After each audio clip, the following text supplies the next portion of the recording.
Hey, Legal Rebels, this is Tom Martin. I'm the founder of LawDroid, and this is my podcast, LawDroid Manifesto, where I interview legal innovators about how they do what they do.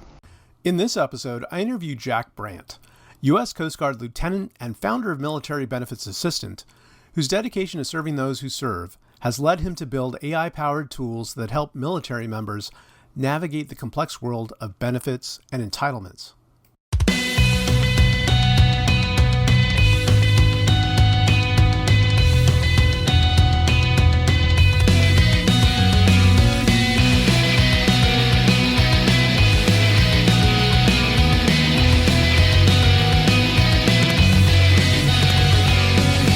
Welcome to the LawDroid Manifesto podcast. I'm your host, Tom Martin. I'm really thrilled today to have on someone who I had the pleasure and honor of teaching at Suffolk University Law School. It's Jack Brandt, and he is an officer in the United States Coast Guard, a lieutenant. And he also is the founder of Military Benefits Assistant, which is super cool, and definitely want to get into asking him some questions about that. But with that, Jack, where are you and what are you up to now? Tom, thanks so much for having me on. I really appreciate it. It's an honor to be on my professor's podcast. I'm a very big fan of LawDroid Manifesto, so it's great to be here. I'm a 3L at Suffolk Law, and I'm also still in the Coast Guard. So the Coast Guard has a funded graduate school programs, and one of them is for lawyers to be in the Coast Guard. So a couple years ago, the Coast Guard accepted me into this program, and I decided to go to Suffolk Law, and I think it's a really great decision that I made. I've had the pleasure of being able to be a student of yours and many other people in the legal tech field, and has opened this new world of legal technology, something I never thought I would be doing. So, founded Military Benefits Assistant, and actually working on some new updates right now amidst studying for finals and final papers and projects and so forth. Yeah, what about that? You have... How many do you have coming up? So I actually had my one final. It was last Saturday, advanced survey, and then I've turned in and completed 2 projects and presentations so far. Have a legal tech project due tomorrow, one I'm really excited about, a little tangential to Military Benefits Assistant, and then 2 more papers coming due in the next 2 weeks. God bless you. Good luck to you. Wish you the best on those. It'll be just fine. Life rolls on. In June, you're going to be graduating, right? That's correct. Yes, I'll graduate after the next semester, and I'm actually taking a little bit of a different approach than most people. Through a friend, I found out about this program called the New York Pro Bono Scholars Program. And the New York Pro Bono Scholars Program enables people who are willing to spend their final semester working pro bono for a legal services organization. That you're able, as long as you've completed all of the credits that you need to by the end of your fall semester, you're able to take the bar a little bit early in February. So I'm actually on Sunday going to be starting up my official bar prep, take the New York bar in February, and then through the spring I'll be doing Suffolk Law has a semester in practice program that they've accepted me to be able to do, and I'm going to be working for Veterans Legal Services here in Boston. I volunteered with them once a week this semester, and really looking forward to that opportunity, taking a bit of an atypical path to the end of law school. Sounds fantastic. I mean, you're tagging on the practical experience, and I think it's going to really serve you well. It's great that there's a program like that. That's the goal, is to get that practical experience. I'm super thankful that I was made aware of this program, and very grateful to the Suffolk Law Administration for enabling it to happen. So Suffolk is in Boston. You're in Boston. Have you always lived in Boston? I have not. And that confuses a lot of people, which I take as a great compliment, because I'm a Red Sox fan, I'm a Patriots fan, Celtics fan, Bruins fan, you name it. And I followed my mother's teams. She grew up all over. Her father was in the Air Force, but they ended up settling in Rhode Island, and she has always been a fan of those teams. But I grew up in South Jersey. My dad's from Connecticut, and we actually lived in Connecticut until I was about 4. And then we moved to a town called Marlton, New Jersey. Me and my brother, who was 3 years younger than me, and my parents, and I was raised there. And I lived in New Jersey until I went to the Coast Guard Academy for college, which is located in Connecticut. A lot of people don't know that there's a Coast Guard Academy. I drove past it on I-95 quite a few times as a kid and didn't really know that there was a Coast Guard Academy. But it's Army, Navy, Air Force, just a little bit smaller. Went there, and then my first set of orders was stationed on a ship in Boston after I graduated in 2019. So I lived in Boston for 2 years. And then it was the natural place to come back for school. Makes sense. What part of Jersey? Southern New Jersey. Marlton's next to Cherry Hill. It's between. It's a little outside of Philadelphia, maybe hour and a half or so from the shore. 30 Yeah, minutes yeah. from Philly. Well, as everyone knows, I like to take people back to their origin Yep. story, and like to do the same with you. Like, what was your town like? The town was a great place to grow up. Marlton's a really, really neat area. So my family, when they moved from Connecticut, they wanted to find a place that was familiar. They're both New England people at heart. So we lived in this neighborhood that was very wooded, so a lot of trees around, a couple of lakes. I have very fond memories of being able to like go for a walk and or go for a bike ride with my brother and with my mom, and we just kind of go through the forest and go to the playground again. This is as a young kid, tennis courts, basketball. We were just always on the move. We were always moving around, whether we were riding bikes, playing wiffle ball in the backyard. There was always movement. Sports was central in my brother and I's upbringing, as was our Catholic faith. There are two Catholic churches in our town. We went to St. Joan of Arc. I went there for school between kindergarten and eighth grade. Then I went to Bishop Eustace Prep, uh, Catholic school, a couple towns over, not in Marlton, closer to Philadelphia. And had an amazing experience there. Met amazing people, great teachers. I couldn't have asked for a better upbringing in Marlton with my family. It sounds like idyllic. You may have heard of this on other episodes, but I grew up in the city in LA, so it's quite different than living around nature. But that sounds really beautiful. Was it you and your brother? Was there did you have a big family, or was it two of you and your parents, or? Yeah, two of us. It was just the two of us, so small immediate family, but Yeah, yeah. both sides, my dad's and my mom's family, were very close with. So it never felt like a small family, even though there were just four of us in the house. And I think my brother and I ran around enough to make my parents feel like they had more than two children. But very close. My mom's one of six. My dad's one of three. So all the cousins get together, and I'm the oldest on my dad's side and second oldest on my mom's side of all the cousins. So it's been fun being able to get to see all my little cousins grow up. And you mentioned your dad was in the Air Force. My grandfather, my mom's father, was in the Air Force. What kind of work did your dad do? My dad worked in baseball, which was the coolest thing for a kid. Yeah, Yeah. he worked for a bunch of minor league baseball teams. He worked for the New Haven Ravens. That's when I was first born. Minor league team in New Haven. They were an affiliate to the Rockies and the Yankees. And then he shifted over to independent baseball with the Bridgeport Bluefish and the Atlantic League, and then remained in the Atlantic League for a while. He was the first general manager of the Camden River Sharks, which is what took our family to South Jersey. And then he worked for a couple of years for the Newark Bears in the same league. He's a baseball lifer who was a phenomenal baseball player and raised my brother and I. And my mom's a huge baseball fan, so that's been a central focal point in our life. I mean, birthday parties on the field, always, and going to games. I remember every first day of school, it was such a treat to be able to get to go to Dad's game, which was really neat to get to see his team play, meet the players, going to work with Dad. After his time in baseball, Dad transitioned his career, and now he's currently working. They recently moved to North Carolina. He's working for Wawa Food Markets, which, for anyone listening, if you've ever been to a Wawa, you understand that there's some sort of weird cult going on there. Yes, I sir. remember moving away from South Jersey. I'm like, why do I miss Wawa? What's going on? Like, what is it? What is it with those hoagies that draw people in? But anyway, he works for them, and they're doing well down in North Carolina. Looking forward to going to see them for Christmas this year. That's so funny. Yeah, I went to university in New Haven, and Wawa's was like big deal, like hanging out, late night runs. It was a lot of fun. Absolutely, So tell your father I said thank you very much. Uh, I will do that. what kind of what did your mom do? So my mom has a really, really interesting life. She raised my brother and I, and she chose to be a stay-at-home mom after we moved to New Jersey.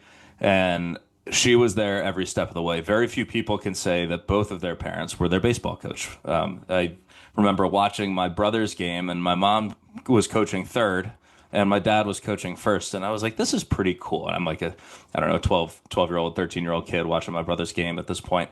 My mom would be in there throwing batting practice. She was volunteering with the PTA, was taking pictures at the school, volunteering at the church. She is just like the definition of service. I draw so much inspiration from watching how she lived her life, and continues to live her life of service to other people, to her community, to her faith, to her church, to her family, to everyone around her. Before having kids, She she worked a number of different jobs. She actually lived out in Los Angeles and tried her hand at acting. Was in a found herself as an extra in a couple of shows and movies. She bartended at TGI Fridays, and not necessarily in the traditional sense. Sure, she was tending the bar, but then she also traveled around the world to different countries: Mexico, Malaysia, New Zealand, and helped train people at new Fridays that were opening. So a really, really cool and interesting life before children that she lived. And she has just been like a is steadfast inspiration in my life. And I feel very lucky to have been raised by both of my parents. That's amazing. It sounds like, I mean, you have a very close family that both of your parents sound to me from having gotten to know you and the work that you've done and your service in the in the Coast Guard to be fundamental to that. Like your mother's example of service, your father's example of working hard, and also like the fact that the discipline involved in that, which your mom also reflected in also being your coach. Um, but those things combined, kind of make it impossible to fail because you have the stick to itness to get things done. I think so. I think failure would have been my choice. And, success and failure is kind of fluid. I mean, at any given moment, we can make a decision where we can make a bad decision that's going to set us off track. But I completely agree with you. That discipline that was instilled in me and the ability to work hard, like work ethic and character. I mean, my parents will joke like we are bequeathing good character and a work ethic to you, and I think that is the most valuable thing that anybody can inherit. It's I didn't have to learn that because I saw it every day of my life. You get the job done. Well, let's talk a little bit about that because you've been, if my research is correct, you've been in the Coast Guard for close to 7 years now, right? Almost 7 years, 6.5. Yep. Neither of your parents were in the military. You said your grandfather was.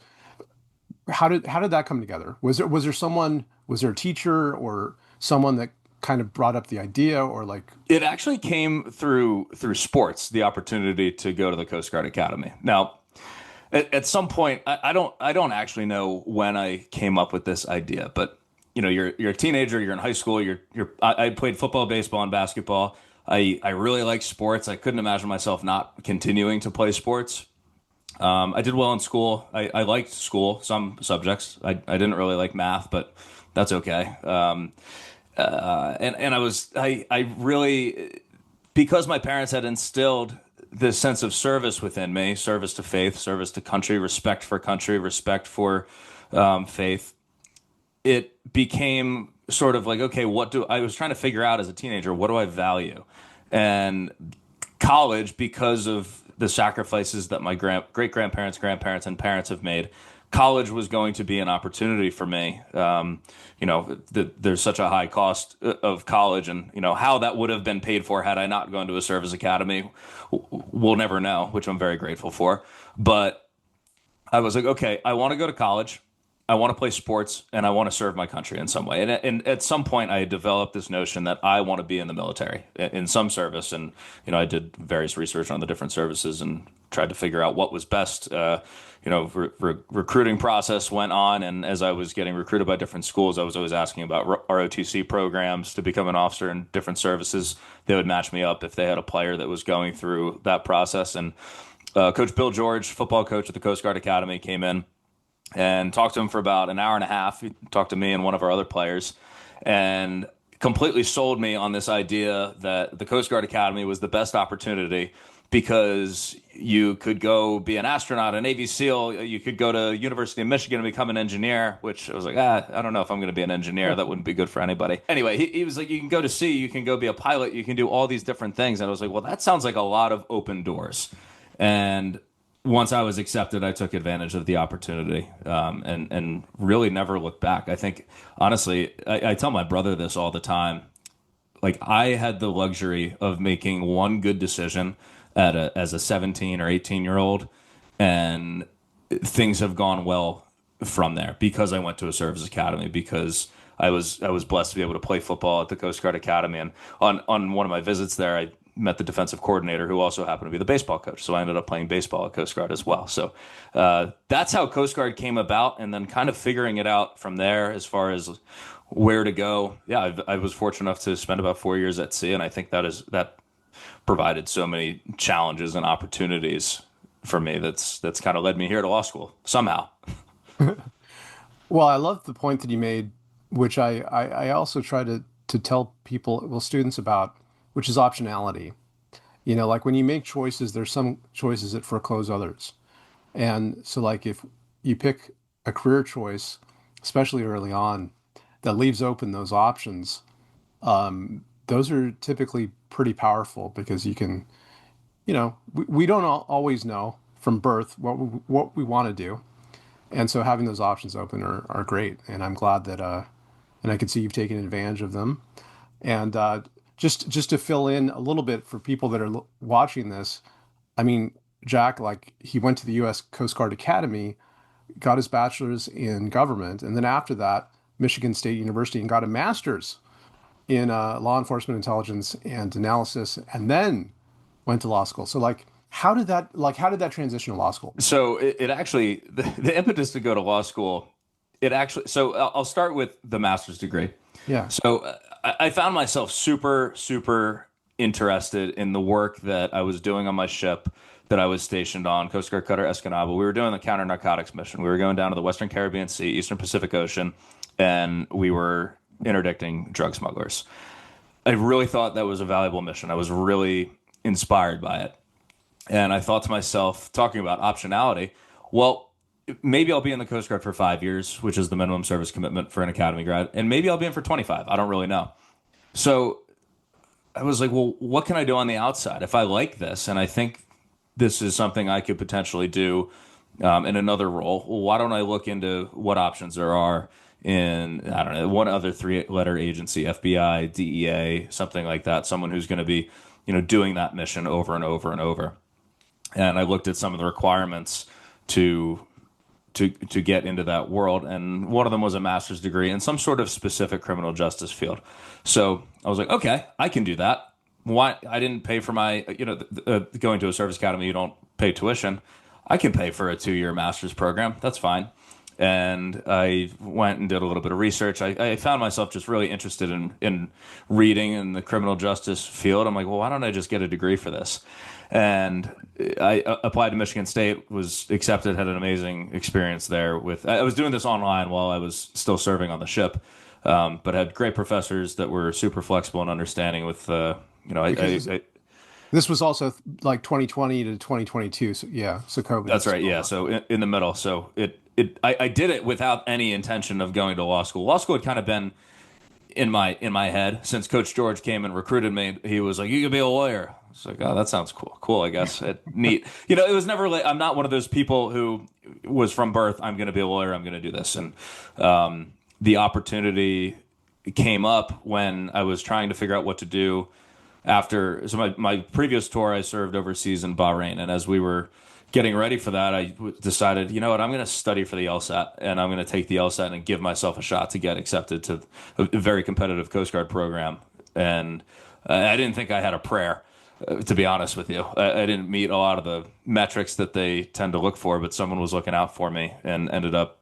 I saw the message came out that I was accepted and was super excited. So I really I threw my name in the hat, and thankfully I was selected. So I wasn't ever relying on law school. I didn't think I would have the opportunity to go to law school. I figured by the time separated from service, whether I was, 29 years old or 49 years old, the window would have passed for me and what would have made sense in my life to go to school. And some of that is because I wasn't fully aware of my education benefits, which ties into military benefits assistant. I used tuition assistance which pays up to $250 a credit hour for my master's degree at Michigan State, and that kind of opened my eyes to these different education opportunities that we have in the service beyond going to a service academy or being part of an ROTC program. And what drew you to Suffolk? I mean, it to me like is amazing in terms of like its progressive attitude towards technology and like how to use it as a force multiplier to let us do like more as lawyers, to be better lawyers. It doesn't have a defensive attitude towards it early on. Like even before, ChatGPT, like there were programs within, LIT, the Legal Innovation uh, Department with David Colarusso and Quinn. Was that part of the draw, or like what was it? The fact that it was in Boston, like what drew you to it? It's a mix. So I actually knew about Suffolk because my uncle went there. He graduated in 1996. So that's how I first found out about Suffolk Law. And I had known that, and my aunt went there as well. Um, so I'd known about Suffolk possibly before I knew about the Coast Guard Academy, actually. And I applied to a bunch of different schools, and I actually took leave from the Middle East to come back and went out to California, checked out some schools, came up to New England and looked at some schools. And visiting Suffolk, I really just got a good feel for the place, and I felt like, okay, this is a place I could see myself succeeding at. I could see myself doing well here. I felt like I belong here.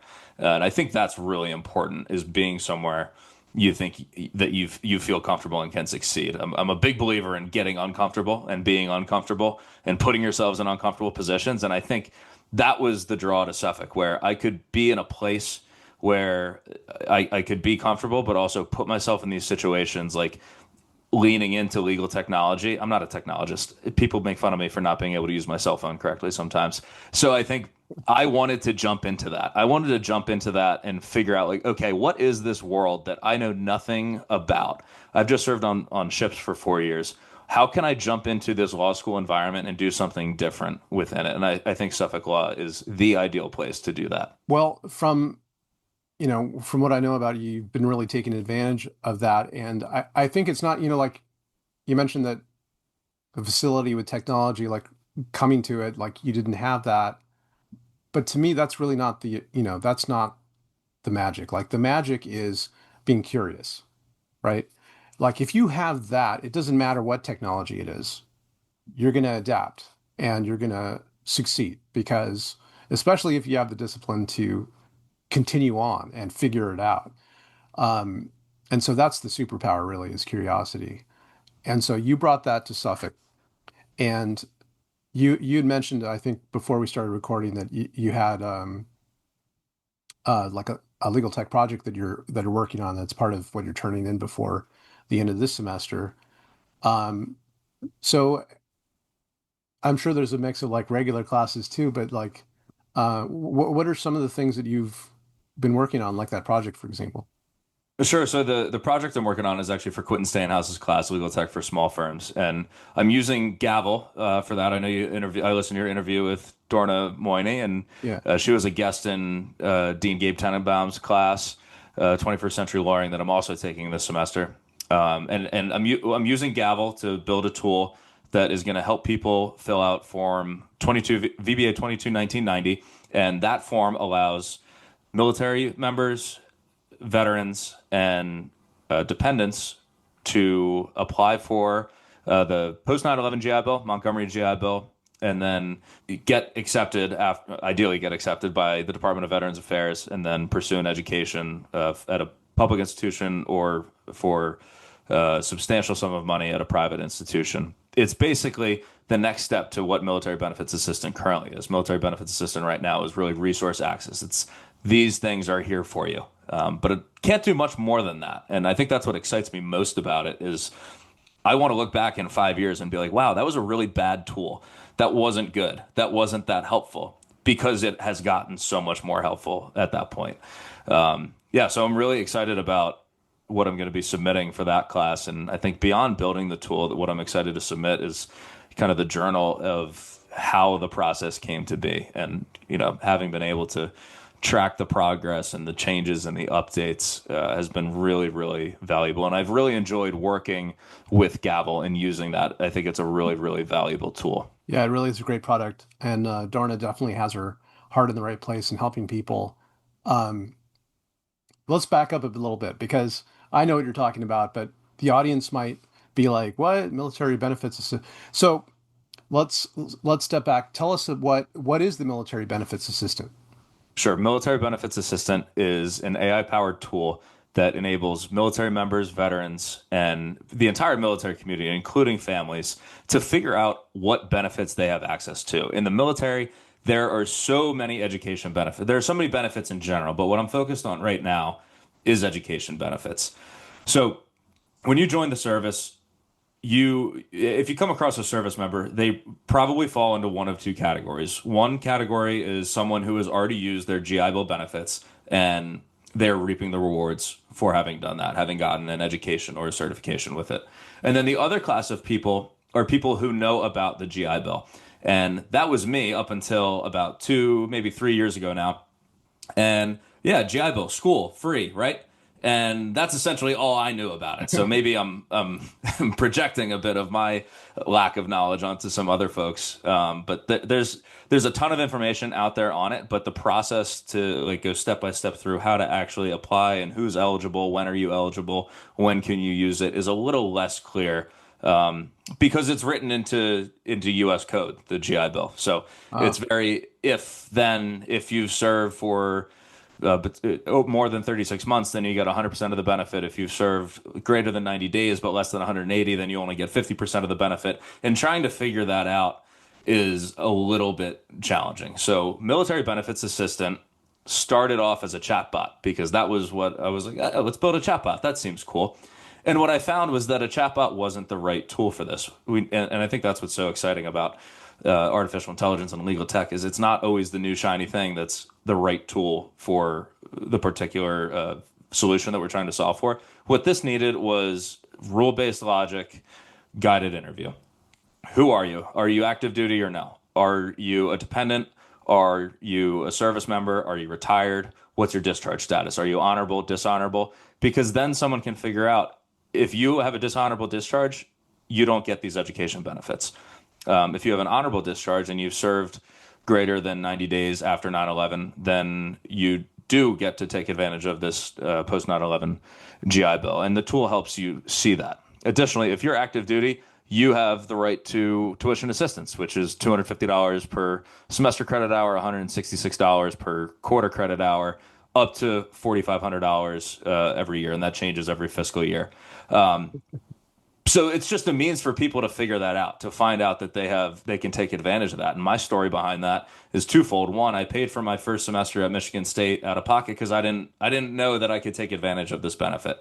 Second, in my last tour in Bahrain, I was the education services officer as one of my collateral duties, and we had a couple of people come up and like, hey, I'm kind of interested in accessing my education benefits. What do I do? I'm supposed to come to you. That's all it says. And I was like, come to me. Oh, all right. I guess I got to do my research. So I did a lot of research on all these education benefits. I put together a presentation and showed the crew. And we had a 27-person crew. And by the end of our tour, 19 people had either fully started school, had a concrete plan to start school, or had gotten one of their spouses enrolled in a program, which was so valuable. I mean, you're talking about a plumbing certification to pursuing a master's degree. And the feedback I received from them was no one had presented the information all together like that, and they appreciated it. So what I learned from that was, so if people have access to this, they will take advantage of it. Fast forward a couple of years, starting at Suffolk Law, I got accepted to the Legal Innovation and Technology Clinic, and I talked to David and Quentin, and I was like, what can I'm not a tech guy. I want to be not necessarily a software developer, but how do I get engaged with this stuff? So I started a Python class, and then I created a ChatGPT account, started kind of bouncing around different ideas with that. And I realized, well, wait a minute, I can create a custom GPT, and I fed it all the information that I knew about military education benefits. And that was the birth of Military Benefits Assistant.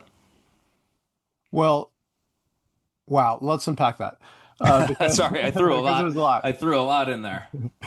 I mean, first off, it's obvious to me, and I think anyone watching this, that you totally know your stuff now about what the rules are and the if-thens, and if you go down this branch versus another branch.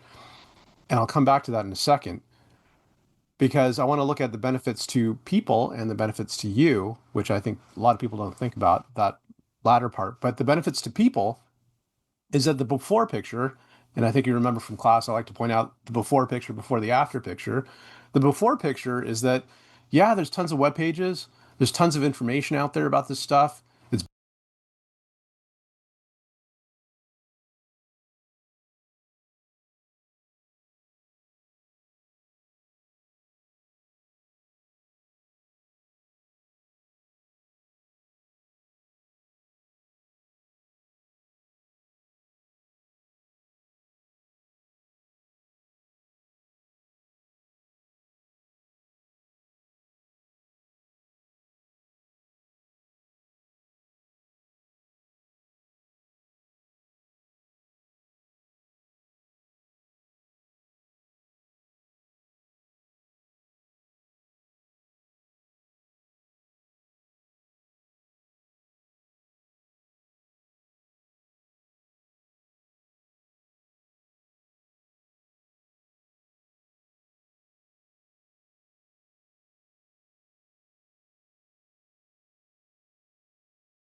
Thank you so much for watching the latest episode of the LawDroid Manifesto podcast. To keep in the loop about upcoming episodes, please subscribe to LawDroid Manifesto and you'll get notified. Thanks for watching. See you next time.